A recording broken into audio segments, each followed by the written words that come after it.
if I lay down and I play dead and I stay dead, maybe you'll get sick of being the monster out of my head, under my bed.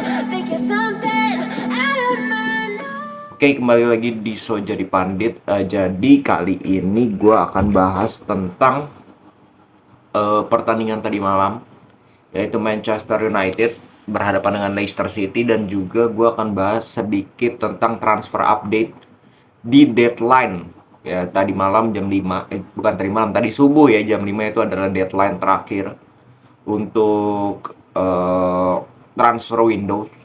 Jadi ada beberapa transfer juga yang cukup menarik. Oke, kita mulai dulu dari Manchester United. Manchester United kembali memenangkan pertandingan 1-0 lawan Leicester City, yang menurut gue very ugly win. Ya, very ugly win.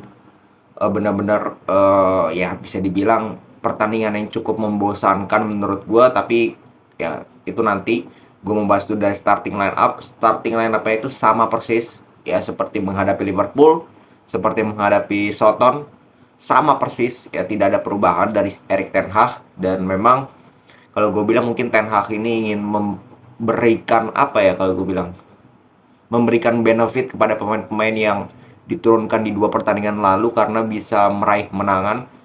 Ya walaupun mainnya tidak bagus, tapi at least ya dengan kemenangan ini mental kepercayaan diri dari para pemain itu meningkat jelas. Nah, ini yang kembali lagi penting ya untuk Manchester United, mengingat nanti jadwalnya IPL ini sangat padat.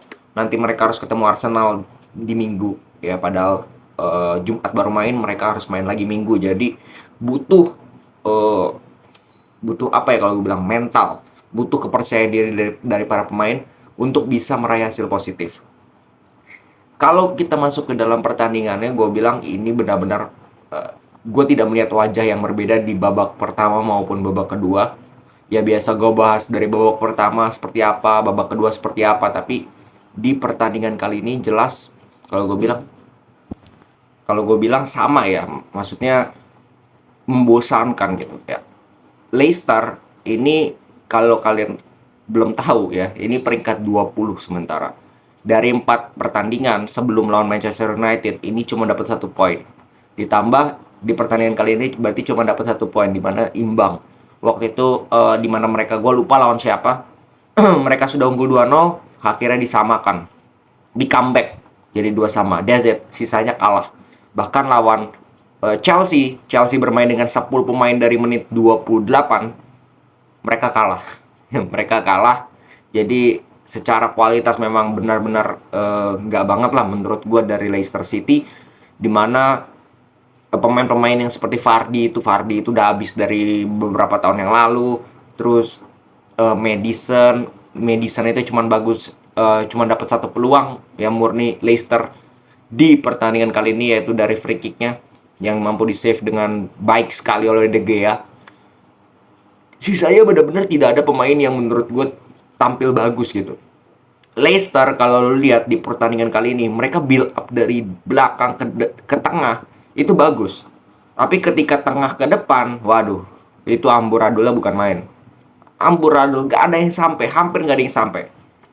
Nah, sedangkan MU ya, mereka justru apa ya kalau gue bilang, mereka mengandalkan transisi cepat. Mereka lebih bermain reaktif di pertandingan kali ini, seperti mereka pada saat Soton, pada saat Liverpool, di mana mereka mengandalkan transisi cepat. Mereka rebut bola, mereka counter attack cepat, dan golnya itu kan transisi ya, di mana kipernya si siapa, Ward ya, melakukan tendangan, ternyata mengenai arahnya ke pemain Manchester United, dia langsung transisi Bruno kepada Rashford kepada seorang Sancho, dan akhirnya bisa mencetak gol. Itu golnya lumayan bagus, tapi gak banyak gitu peluang Manchester United yang seperti itu. Gak banyak Manchester United para pemain yang bisa meng-create peluang yang berbahaya dengan skema yang bagus. Mungkin hanya 1-2 kali peluang, bukan 1-2 kali momen di mana Manchester United para pemainnya bisa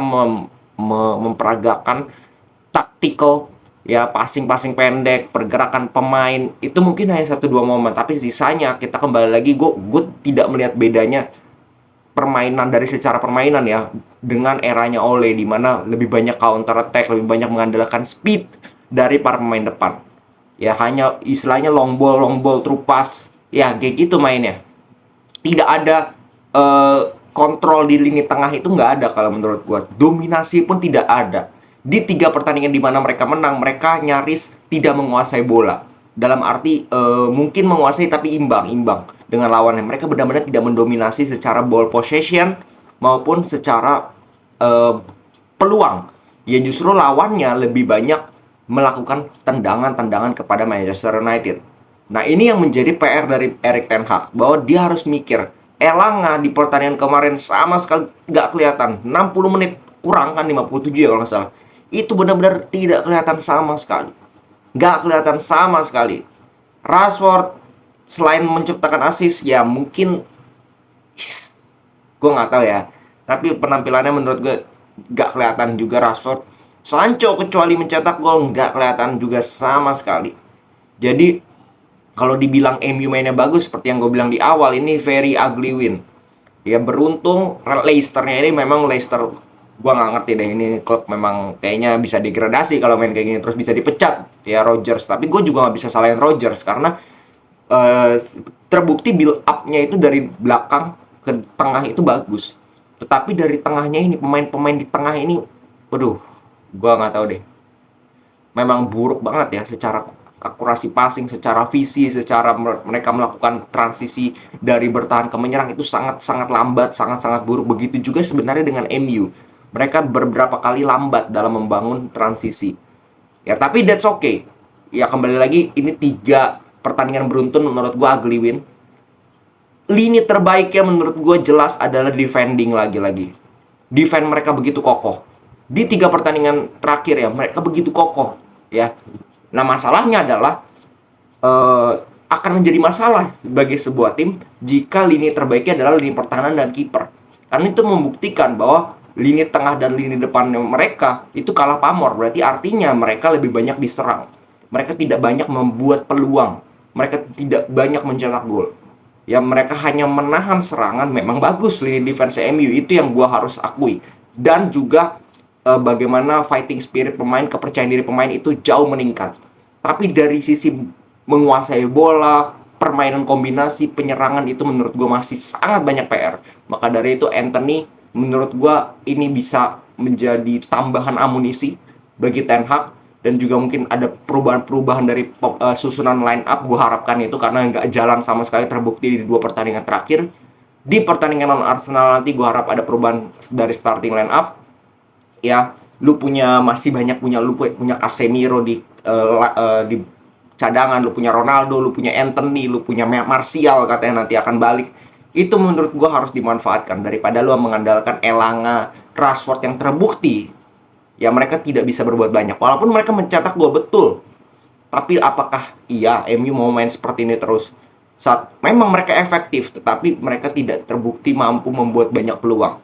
Sometimes lu lagi seperti ini, lagi efektif, lagi 1 peluang 1 gol. Tapi sometimes ketika lu tidak efektif, ini akan menjadi kerepotan bagi Manchester United. Itu yang menurut gua harus diperhatikan. Oke? Terus kita ke transfer update. Ya, transfer update itu ada beberapa transfer, yaitu siapa? Zakaria.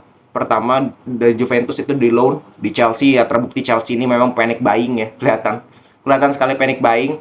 Akhirnya ya ada Zakaria lah di klub, padahal Zakaria ini baru 1 musim di Juve dan belum terbukti sama sekali. But untuk pelapis sih daripada Gallagher sama Loftus-Cheek oke lah menurut gue. Jadi kalau parameternya dibandingkan Loftus-Cheek dengan Gallagher, Zakaria. Oke, terus kita ke Barcelona. Barcelona ada pemain keluar dan pemain masuk cukup aktif. Di akhir-akhir Aubameyang resmi ke Chelsea. Ya resmi ke Chelsea juga. Terus Alonso sama Bellerin itu resmi ke Barcelona, bukan sebagai pelapis tapi sebagai pengganti dari Serginho Dest. Ya Serginho Dest.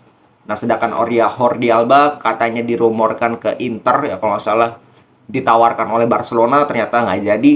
Maka dari itu Serginho Dest yang di loan ke Milan. Bellerin masuk. dan juga Marcos Alonso. Tentu saja itu menambah juga dari sisi kedalaman squad Barcelona, karena Martin Braithwaite juga sudah pergi. Terus ada kalau nggak salah beberapa pemain ya, kalau nggak salah yang diputus kontraknya. Dan dari Liverpool mereka mendapatkan Arthur Melo ya, untuk gua rasa ini juga salah satu dari panik loan, bukan panik buying ya, karena dia meminjam karena Thiago cedera cukup panjang. Jadi mereka butuh pemain seperti Arthur yang bisa mengalirkan bola, bisa menggantikan peran Thiago minimal ya, tidak terlalu jauh seperti contoh Milner. Beda gitu ya, beda tipe bermainnya. Terus datang dari MU sudah gue bahas kemarin, Dubravka juga sudah resmi dipinjam. Terus gue mau bahas apa lagi ya? Udah sih, mungkin segitu aja ya dari transfer update yang menurut gue cukup menarik. Jadi ya memang tidak terlalu apa ya, tidak terlalu mengejutkan. Ya Frenkie de Jong tetap aman di Barcelona, tidak ada kejutan-kejutan yang begitu membuat dunia sepak bola gentar. Dan transfer termahal itu tetap Anthony 100 juta, di bawahnya Tchouaméni 80 juta, dan di bawahnya lagi Fofana. Dan kalau kita lihat dari 3 pemain ini sama sekali belum terbukti semua. Jadi ya inilah transfer sepak bola sekarang, kejam memang. Pemain muda semua memang, tapi harganya itu terlalu tinggi kalau menurut gue. Dan ini bagian dari industri di mana tim-tim menengah ke bawah yang produk pemain-pemain ini, yang membuat pemain-pemain ini, tentu saja mereka ingin mengincar uang dari tim-tim besar, dan mereka sudah lakukan itu dan terbukti berhasil memancing tim-tim besar mampu mengeluarkan duit yang begitu besar kepada pemain yang bahkan belum terbukti bagaimana penampilannya. Dan itu menjadi sebuah perjudian bagi klub-klub besar ini, karena pressure-nya itu akan sangat besar untuk pemain ini ya. Dengan harga yang begitu besar, tentu saja performa yang diharapkan juga besar dan memberikan impact kepada klub yang lebih besar lagi. Oke, segitu dulu dari gua. Jangan lupa subscribe, comment, share, dan juga like. Salam sepak bola.